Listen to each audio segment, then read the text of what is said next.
મહેસાણાની વાત કરવામાં આવે જ્યાં મહેસાણા સ્થિત આરોગ્ય વિભાગ સાથે સંકળાયેલી એજન્સી સામે તાપી, દાહોદ અને ભાવનગર જિલ્લામાં લીવ ઓન કેશ કૌભાંડ મામલે ગંભીર આક્ષેપો સામે આવ્યા છે।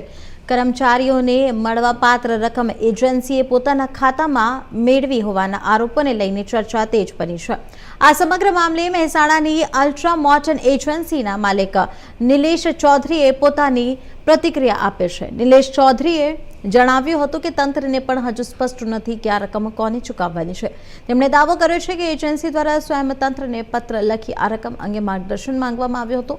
તેમના કહેવા મુજબ તમામ રકમ હાલ એસ્ક્રો એકાઉન્ટમાં જમા છે અને કોઈ પણ પ્રકારની ગેરરીતિ કરવામાં આવી નથી। તેમણે વધુમાં આક્ષેપ કર્યો કે એક એક્ટિવિસ્ટ દ્વારા અગાઉ પણ તેમને બ્લેકમેલ કરવાનો પ્રયાસ કરવામાં આવ્યો હતો।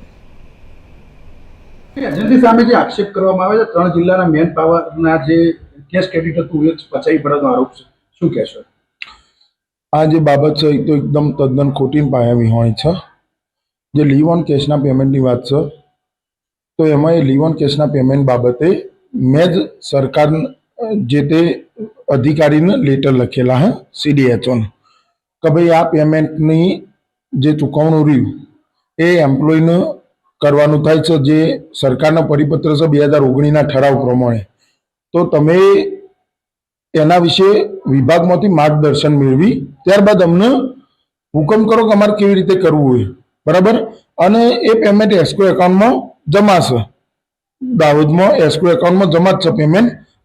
અને પછી તો એમને 12 મહિના ઉપરથી તો લગભગ 1.5 વર્ષથી તો અમને નથી ચૂકવણું કરી કે નથી એસ્ક્રોમાં પણ જમા કરેલું એમને આ લીવ ઓન કેશનું પેમેન્ટ। એ તો આપવાનું જ બાકી છે, એમને નથી એસ્ક્રોમાં આપેલું કે નથી એમને આપેલું।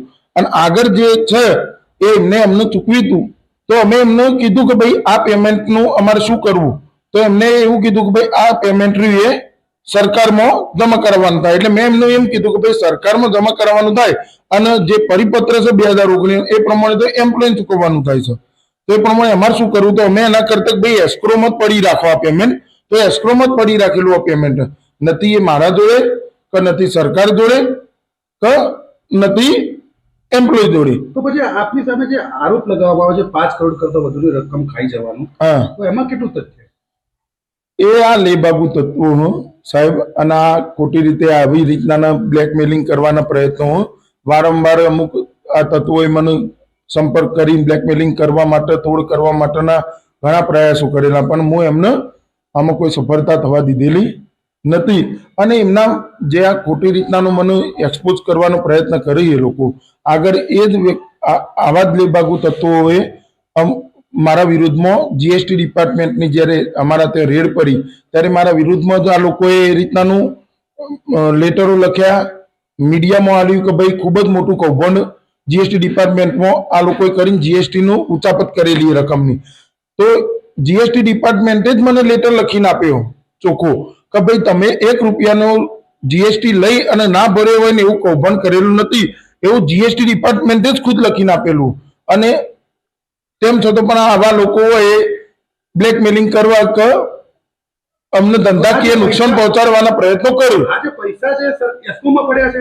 હા, એસ્ક્રોમાં પડ્યા છે અને અમુક આપવાના બાકી છે, એમને એસ્ક્રોમાં નથી આપેલા કે અમને નથી આપેલા। કોઈ ખાઈ ગયું એવું કશું જ નથી? ના, એવું કઈ જ નથી।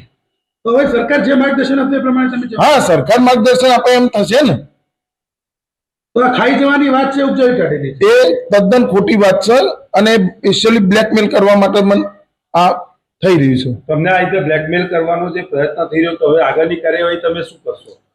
જે આ બ્લેકમેલ કરવા માટેના પ્રયત્નો કરીશું, જે એમાંનો તોડબાજી કરવા માટેના હેરાન કરવાના, તો એમના ઉપર જે કાયદેસરની કાર્યવાહી થતી છે અમે કરીશું। બરોબર ને? આ છેલ્લે